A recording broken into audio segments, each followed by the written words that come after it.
Hello guys, आज हम करेंगे double accounting system. Double accounting system के कुछ पॉइंट्स हैं: process of accounting, classification of transaction activities, voucher accounting equation, rule of debit and credit, journal entry, ledger और special purpose books, events and transaction. इन सबको करवाने से पहले मैं आपको कुछ बेसिक अकाउंटिंग टर्म्स बताऊंगी। जैसे लायबिलिटी क्या होती है? बोझ, बर्डन, जो हमारे खर्चे होते हैं। Amount on payable by the business, internal liability और एक्सटर्नल लायबिलिटी। लायबिलिटी दो तरह की हो जाती है, दो तरह की हो सकती है, इंटरनल लायबिलिटी और एक्सटर्नल लायबिलिटी। इंटरनल लायबिलिटी क्या होती है? नॉन करंट लायबिलिटी, जो एक साल में नहीं चुका सकते, जैसे बैंक लोन। एक्सटर्नल लायबिलिटी होती है करंट लायबिलिटी, जो एक साल में चुकानी पड़ती है, जैसे क्रेडिटर्स। एसेट्स क्या होते हैं? टेंजिबल भी हो सकते हैं और इंटेंजिबल एसेट्स भी हो सकते हैं। They are direct economic resources of the business, anything which will enable the firm to get benefit in the future in an assets. Assets तीन तरह के हो सकते हैं: नॉन करंट एसेट्स और करंट एसेट्स और fictitious assets and nominal assets. Non current assets क्या होते हैं? जो लंबे समय के लिए होते हैं, लॉन्ग टर्म एसेट्स होते हैं, सेल के लिए नहीं होते हैं। करंट एसेट्स क्या होते हैं? Converted into cash within 1 year, sale purpose के लिए खरीदे जाते हैं।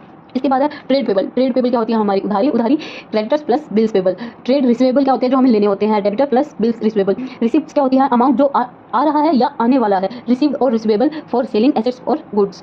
Assets capital receipt show balance sheet in account, goods revenue receipt show in P&L। Expenditure amount जो एसेट्स और गुड्स सर्विस लेने के लिए जो अमाउंट खर्च कर रही है, वो क्या होते हैं? हमारे एक्सपेंडिचर, मतलब खर्चे। कैपिटल एक्सपेंडिचर, रिवेन्यू एक्सपेंडिचर और deferred revenue expenditure. Capital expenditure क्या होता है? Amount spend to acquire assets, जो एसेट्स को एक्वायर करने के लिए स्पेंड किया गया अमाउंट है। एक साल के बेनिफिट के लिए होती है या फिर ज़्यादा साल का भी हो सकता है। रिवेन्यू एक्सपेंडिचर क्या होता है? सैलरी, वेजेस, इलेक्ट्रिसिटी, जो एक साल के बेनिफिट के लिए हो सकते हैं। डेफर्ड रिवेन्यू एक्सपेंडिचर क्या होता है? लार्ज एडवर्टाइजिंग, मतलब मोर देन 1 ईयर एडवर्टाइजमेंट करते हैं, वो हमारी क्या होती है? Deferred revenue expenditure. एक्सपेंसेस क्या होता है? Expenses is the cost include for gathering revenue. Prepaid expenses और आउटस्टैंडिंग एक्सपेंसेस, जो खर्चे एडवांस में किए जाते हैं वो क्या होते हैं? Prepaid expenses. और आउटस्टैंडिंग एक्सपेंसेस क्या होते हैं? जो हमें पे करने होते हैं। इनकम को हम कैसे देखते हैं? Income is equal to revenue minus expenses. Revenue मतलब हमें जो कमाना है, और एक्सपेंसेस जो हमारे खर्चे हैं। मतलब इनकम हमारी 200 है तो क्या होगा? कमाई हमारी 1000 रुपये और खर्चे हमारे 200 रुपये। डिस्काउंट, ट्रेड डिस्काउंट और कैश डिस्काउंट। ट्रेड डिस्काउंट जो बुक्स में रिकॉर्ड नहीं होता है। कैश डिस्काउंट क्या होता है? जो बुक्स में रिकॉर्ड किया जाता है। रिबेट, सेल हो जाने के बाद किसी कारण से मिला हुआ discount. For example, discount allowed because of poor quality of goods, वो क्या होता है? Rebate. Account, recording of transactions under a particular head. Transaction आइए हम इधर से समझते हैं। ट्रांजैक्शन क्या होता है? ट्रांजैक्शन क्या होता है? जो ऐसा लेन देन जो पैसे या पैसे के लायक सौदा करना है, जैसे कोई व्यवसायिक घटना घटित होती है, जिसे पैसे के रूप में मापा या व्यक्त किया जा सकता है, ऐसे खातों की पुस्तकों में दर्ज किया जा सकता है, इसे कहते हैं लेन देन। फीचर्स ऑफ ट्रांजैक्शन क्या होते हैं? The effect of a transaction is either to increase the assets with increase in liability और decrease the assets with decrease in liability. मतलब क्या होता है? लेन देन का प्रभाव क्या होगा? या तो देनदारियों में वृद्धि के साथ संपत्ति में भी वृद्धि होगी, और देनदारियों की कमी के साथ संपत्ति में भी कमी आएगी।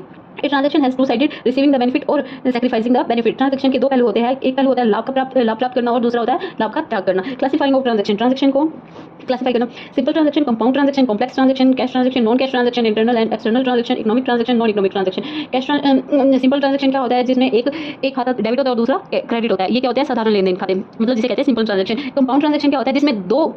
जिसमें एक से अधिक खाते या फिर दो खाते डेबिट हो रहे हैं या क्रेडिट हो रहे हैं, उसे कहते हैं कंपाउंड ट्रांजैक्शन। कॉम्प्लेक्स ट्रांजैक्शन क्या होता है? कॉम्प्लेक्स ट्रांजैक्शन में क्या कहते हैं? जब कुछ आवश्यक समायोजन करने के बाद लेन देन के दो पहलुओं का पता लगाना आवश्यक हो जाता है, तो इसे जटिल लेन देन के रूप में जाना जाता है। कैश ट्रांजैक्शन क्या होता है? जो कैश के रूप में ट्रांजैक्शन, मतलब नकदी या बैंक की तत्काल आवाजाही, तो उसे कहते हैं लेन देन में ट्रांजैक्शन। नॉन कैश ट्रांजैक्शन, इसमें कैश की आवश्यकता नहीं होती, जो लेन देन है वो नगद नहीं किया जाता, और जैसे क्रेडिट पर बेचा गया सामान extra. External and internal transaction, जो आंतरिक लेन देन है, क्या होता है? जो किसी बाहरी तीसरे पक्ष के साथ नहीं किया जा सकता, उसे कहते हैं इंटरनल। एक्सटर्नल क्या होता है? जो बाहरी किसी तृतीय पक्ष के साथ किया जा सकता है, उसे कहते हैं एक्सटर्नल ट्रांजैक्शन। इकोनॉमिक ट्रांजैक्शन क्या होता है? जब एक पक्ष द्वारा दूसरे पक्ष को कुछ आर्थिक मूल्य प्रदान किया जाता है, जो आर्थिक मूल्य माना जाता है, ठीक है। माल सेवाओं में शामिल आय, वित्तीय संपत्ति और देनदारियां। नॉन इकोनॉमिक ट्रांजैक्शन क्या होता है? जो किसी प्रॉफिट के लिए नहीं किया जाता, जो सिर्फ मानवीय खुशी, मतलब किसी को सेवाएं प्रदान करने के लिए, भावनाओं को संतुष्ट करने के लिए की जाती है, ऐसी गतिविधियों को क्या कहते हैं? Non economic transaction. आगे देखते हैं वाउचर। वाउचर क्या है? वाउचर एक दस्तावेज है जिसके द्वारा उपयोग कंपनी के देय विभाग द्वारा देयता के भुगतान को मंजूरी देने के लिए आवश्यक सभी सहायक दस्तावेजों को इकट्ठा करने और फाइल करने के लिए किया जाता है। वाउचर अनिवार्य रूप से देय खातों के लिए बैंक अप दस्तावेज है। Accounting voucher the basis of supporting voucher by the accounts clerk और the accountant of the organisation. Accounting voucher क्या होते हैं? ये हमारे स्पोर्टिंग वाउचर होते हैं, जो अकाउंट्स क्लर्क की और अकाउंटेंट ऑफ ऑर्गेनाइजेशन की हेल्प करते हैं। Two types of voucher, cash voucher भी हो सकता है और नॉन कैश वाउचर भी हो सकते हैं। नॉन कैश वाउचर को हम ट्रांसफर वाउचर भी कहते हैं। कैश वाउचर दो तरह के होते हैं, डेबिट वाउचर और credit voucher. Non cash voucher क्या होते हैं? जिसमें कैश को नकदी नहीं लिखी जाती। स्पोर्टिंग वाउचर क्या होते हैं? स्पोर्टिंग वाउचर भी दो तरह के होते हैं, एक्सटर्नल और इंटरनल। एक्सटर्नल जैसे debit note received, credit note received, purchase invoice received, cash memo received. Internal sporting क्या होते हैं? बैंक को आयकर के भुगतान के लिए चालान का प्रतिपूर्ण, बैंक आदि में पैसे जमा करने के लिए पे इन स्लिप का प्रतिपूर्ण। अकाउंटिंग इक्वेशन, आइए अब देखते हैं अकाउंटिंग इक्वेशन। अकाउंटिंग इक्वेशन को एक फॉर्मूले के द्वारा जाना जा सकता है, जो है assets equal to capital plus owners equity. लेखांकन समीकरण को डबल एंट्री सिस्टम की नींव माना जाता है। Rules of accounting: debit the receiver, credit the giver. Debit words come in, credit words goes out. Debit all expenses, credit all incomes. जब assets increase होती है तो डेबिट होती है, डिक्रीज होती है तो क्रेडिट होती है। लायबिलिटी इंक्रीज होती है तो क्रेडिट होती है, लायबिलिटी डिक्रीज होती है तो डेबिट होती है। इनकम जब इंक्रीज होती है तो डेबिट होती है और डिक्रीज होती है तो डेबिट होती है। इंक्रीज होती है तो क्रेडिट होती है और डिक्रीज होती है तो डेबिट होती है। रिवेन्यू इंक्रीज होती है तो डेबिट होती है, रिवेन्यू डिक्रीज होती है तो क्रेडिट होती है। इक्विटी कैपिटल इंक्रीज होने पर क्रेडिट होती है और डिक्रीज होने पर डेबिट होती है। सेकंड पॉइंट थर्ड पॉइंट है हमारा ledger and special purpose book. Ledger and special purpose book क्या होता है? Ledger is the called it the principal book. It also called the book of final entry because the transaction which are the first entered in journal or subsidiary books are finally incorporated in the ledger. A ledger is a book of main entry and it contains various accounts such as personal account, real accounts and nominal accounts, जिनको हम आगे देखेंगे।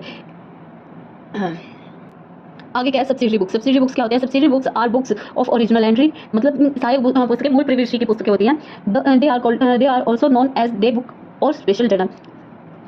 इससे आगे है cash book. Cash book को क्या कहते हैं? Cash book shows all the transaction related to cash receipt and payments. Cash in hand opening balance opening balance को क्या किया जाता है? टू बैलेंस वीडी को किया जाता है डेबिट साइड, ठीक है। इसमें क्या शो नहीं किया जाता? क्रेडिट बैलेंस शो नहीं किया जाता इसमें। ये इसका परफॉर्मा है। आगे थ्री कॉलम कैश बुक का परफॉर्मा है। इसमें वीएन का मतलब है वाउचर नंबर और पीआर का मतलब है posting reference. PD cash book का proforma. Special purpose subsidiary books का परफॉर्मा।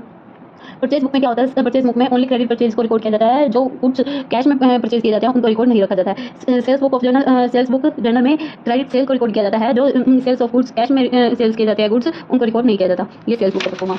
परचेज रिटर्न और purchase book. Entry in the books are made on the basis of debit note. Debit note के basis पर इस book में entries की जाती हैं। Debit note contain the name of the supplier to whom good are return, detail of goods return. ये इसका proforma है। Sales return and return inward books on the basis of credit note. Credit note के base पर किया जाता है। Bill receivable books लेनदारों द्वारा देनदारों को बिल पेश किए जाते हैं जिसके द्वारा ये तैयार किया जाता है। बिल्स पेबल बुक देनदारों द्वारा लेनदारों को बिल्स पेश किए जाते हैं जिसके द्वारा ये तैयार किया जाता है।